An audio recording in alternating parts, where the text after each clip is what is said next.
अस्सलामुअलैकुम जी फ्रेंड्स। आज का जो हमारा टॉपिक है वो है रेट ऑफ केमिकल रिएक्शन। आज इस पर हम इंशाअल्लाह रहमान ब्रीफली डिस्कस करेंगे। जिस तरह हमने पिछले लेक्चर में केमिकल काइनेटिक्स को डिस्कस किया था कि उसमें तीन चीज़ें हम स्टडी करते हैं। ये देखिए मैंने पिछले लेक्चर में भी बताई है, लेकिन यहाँ हिंट दे देता हूँ कि पिछले लेक्चर में हमने केमिकल काइनेटिक्स की इंट्रोडक्शन स्टडी किया, तो उसमें हमने देखा था कि जो केमिकल काइनेटिक है ये ब्रांच है फिजिकल केमिस्ट्री की, और ये rate of reaction, factor affecting rate of reaction और मैकेनिज्म ऑफ रिएक्शन को स्टडी करती है। कौन? केमिकल काइनेटिक, ये ब्रांच किसकी? फिजिकल केमिस्ट्री की। तो आज उनमें से जो पहला पॉइंट है हमारे पास रेट ऑफ रिएक्शन, इसको ROR से भी शो करते हैं। आज हम इंशाल्लाह इस पर ब्रीफली बात करते हैं। इसको हम ROR यानी कि रेट ऑफ रिएक्शन या रेट ऑफ केमिकल रिएक्शन कहते हैं। ओके, तो देखें, आइए स्टार्ट करते हैं इसको। बिस्मिल्लाहिर्रहमानिर्रहीम, सल्लल्लाहु अला मुहम्मद सल्लल्लाहु अलैहि वसल्लम। Rate of chemical reaction provides the information regarding the speed of interaction of the reactants to form products. के जो रेट ऑफ रिएक्शन है ये हमें इंफॉर्मेशन देती है किसके बारे में, कि एक रिएक्शन में किस तरह रिएक्टेंट्स प्रोडक्ट्स में कन्वर्ट हो रहे हैं। इसकी डेफिनेशन बाकायदा तौर पर ये है: it is defined as the change in molar concentration of reactants या reactants or products at given time। यानी कि एट अ गिवन टाइम, यानी कि अगर रिएक्शन हो रहा है तो उस पे कि किसी भी टाइम पर change in concentration of reactant को हम रेट ऑफ रिएक्शन कहेंगे, या change in concentration of product उसको हम रेट ऑफ रिएक्शन कहेंगे। यानी कि सादा अल्फाज में मैं कहूँ तो वो हम यही कह सकते हैं कि रेट ऑफ रिएक्शन यानी कि ROR रिएक्शन में होने वाली तब्दीलियों को बताता है कि रिएक्टेंट प्रोडक्ट में कैसे कन्वर्ट, रिएक्टेंट प्रोडक्ट में कैसे तब्दील हो रहे हैं। ओके, अब आगे देखें कि ये इसकी एग्जाम्पल है। हमारे पास एग्जाम्पल है। For a general chemical reaction A to B, the speed of reaction will be monitored by the observing the change in the concentration of reactant A or product B with respect time। ये मैंने as अब आपके लोगों की information के लिए लिखा है कि फॉर एक जनरल केमिकल रिएक्शन के लिए, मिसाल के तौर पर हमारे पास जो A है, हमारे पास ये रिएक्टेंट है, और B हमारे पास प्रोडक्ट है। Okay, the speed of reaction will be monitored by the observing the change in concentration of the reactant or product B with respect to time। कि जब जनरल केमिकल रिएक्शन में reactant A product B में convert हो रहे हैं तो हमें उसकी स्पीड मालूम करने के लिए हम change in concentration of reactant A या change in concentration of product B को विद रिस्पेक्ट टू टाइम देखेंगे। ओके, अब ये किस एग्जाम्पल है कि ये हमारे पास देखें बॉक्सेस कह लें आप। एक ये है, A है, B है और C है। ये गिलास कह लें आप। ये गिलास 1 है, गिलास 2 है, गिलास 3 है। इस गिलास में अगर आपको गौर से देखें तो शायद आपको नज़र आ रहा हो कि ये जो पॉइंट्स है ये सिर्फ ये ब्लू कलर के हैं। ये ब्लू कलर के हैं, और इसमें 1 मोल है A, यानी कि इसमें सिर्फ रिएक्टेंट है, और इसमें जो मोल B यानी कि जो प्रोडक्ट है वो 0 है बिल्कुल, क्योंकि इसमें सारे ब्लू कलर पॉइंट्स हैं। ओके, ये स्टार्टिंग है, ये यानी कि अब रिएक्शन स्टार्ट नहीं हुआ हमारा।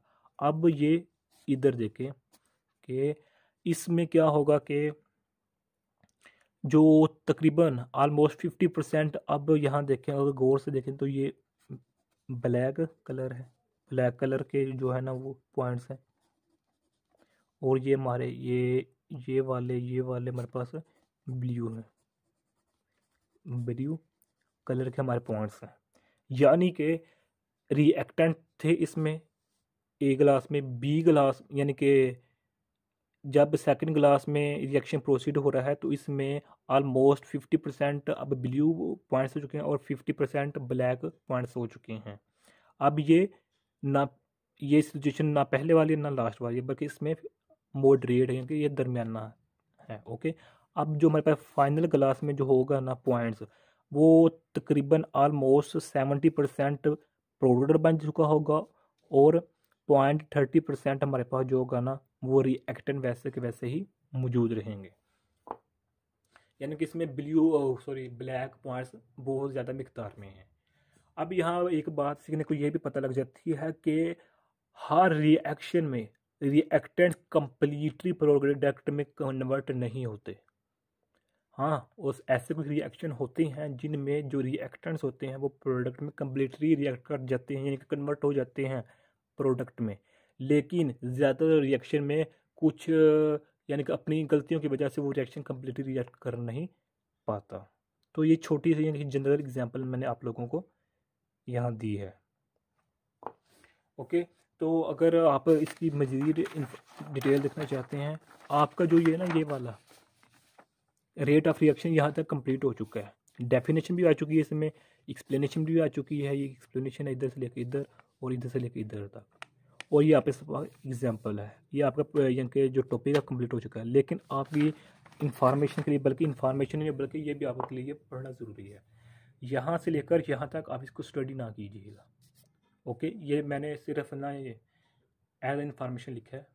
ओके, तो आप यहाँ देखें कि रेट ऑफ रिएक्शन हम किस तरह निकालेंगे। रेट ऑफ रिएक्शन देखें, rate is equal to negative delta A और डेल्टा टी। यहाँ जो डेल्टा ए है वो है change in concentration of reactant over time period delta T. यहाँ की जो हमारे पास जो ये है चेंज इन रिएक्टेंट। जो ये डेल्टा है, ये डेल्टा शो क्या कर रहा है कि चेंज इन रिएक्टेंट्स, और ये डेल्टा शो क्या कह रहा है कि चेंज इन टाइम।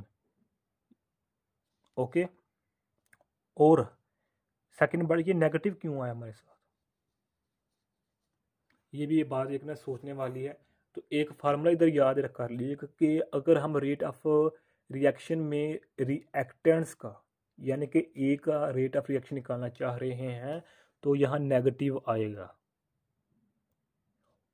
जब हम रेट ऑफ रिएक्शन निकालेंगे यानी कि प्रोडक्ट का रेट ऑफ रिएक्शन निकालेंगे तो यहाँ पॉजिटिव आएगा।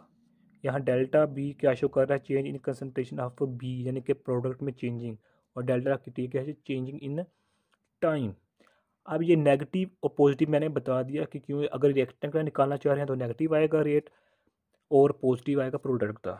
इसकी जो एक वजह तो मैंने बता दिया आपको। एक दूसरी जो मेन वजह वो ये है कि जो रिएक्टेंट्स हैं, मिसाल के तौर पर इधर थे 100% रिएक्टेंट्स, लेकिन जब ये प्रोडक्ट में कन्वर्ट हो रहे हैं तो वो हो गए तकरीबन 90%। ओके, कन्वर्ट हो रिएक्टेंट प्रोडक्ट में 90% कन्वर्ट हो चुके हैं।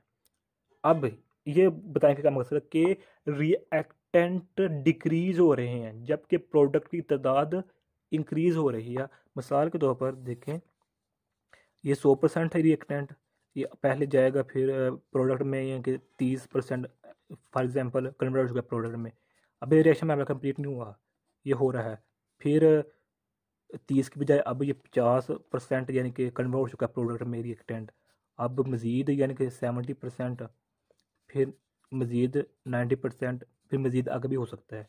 यानी कि जो रिएक्टेंट था वो आहिस्ता आहिस्ता प्रोडक्ट में चेंज हो रहा है, यानी कि रिएक्टेंट्स की जो अमाउंट है वो डिक्रीज़ हो रही है और प्रोडक्ट की जो है अमाउंट वो इंक्रीज़ हो रही है।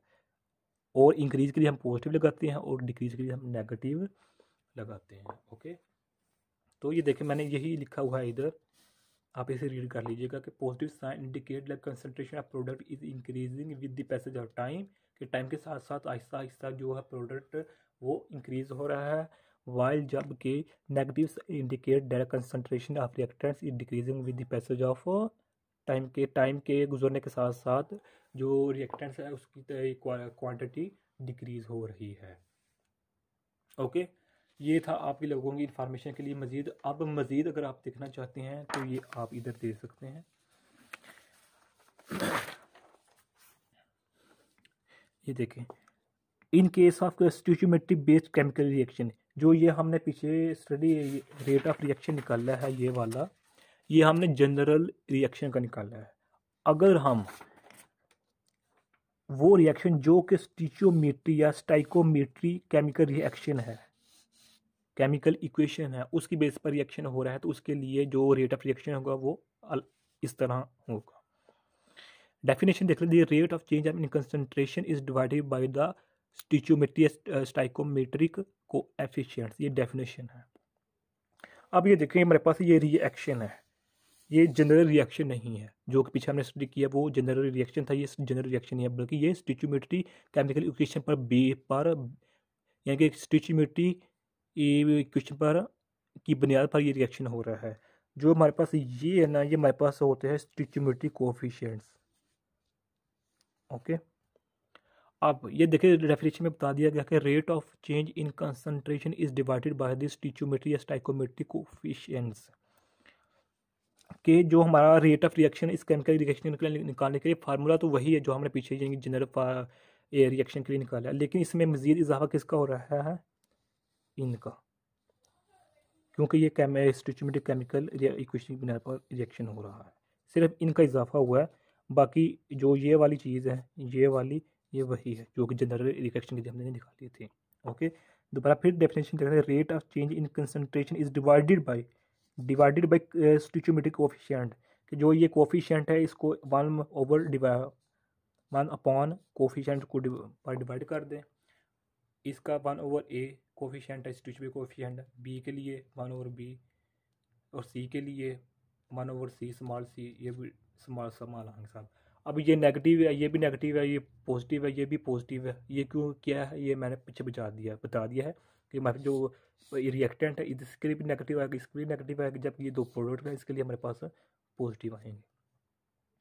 ओके, यानी कि रिएक्टेंट्स डिक्रीजेज हो रहे हैं हमारे पास, और हमारे पास जो है ना प्रोडक्ट वो, यानी कि ये देखिए ये रिएक्टेंट है हमारे पास, ये प्रोडक्ट है। ओके, तो ये देखिए ये डायग्राम है कि किस तरह हमारे पास जो रिएक्टेंट ए है, हमारे पास जो रिएक्टेंट है ए है वो डिक्रीज हो रहा है, और प्रोडक्ट हमारे पास किस तरह, हमारे पास जो ये लाइन है ये वाली, ये हमारे पास रिएक्टेंट की है, रिएक्टेंट्स की, और ये हमारे पास प्रोडक्ट की है। ओके, ये देखें ये reactants Aahista Aahista slow down हो रही है, यानी कि क्वांटिटी डिक्रीज हो रही है और प्रोडक्ट की इंक्रीज हो रही है Aahista Aahista with the passage of time, और ये इधर कंसंट्रेशन है। ओके, ये आज की छोटी सी वीडियो थी, उम्मीद आप लोगों को समझ आ गई होगी। अगर आपने अभी तक मेरा चैनल पाक एम अकेडमी सब्सक्राइब नहीं किया तो सब्सक्राइब करते हैं। अगर वीडियो अच्छी लगी है तो लाइक लाजमी कीजिएगा, और कम से कम अगर 3 फ्रेंड्स को शेयर लाजमी कीजिएगा ये वीडियो। जज़ाकल्लाहु खैरा। अस्सलामु अलैकुम व रहमतुल्लाहि व बरकातुहू।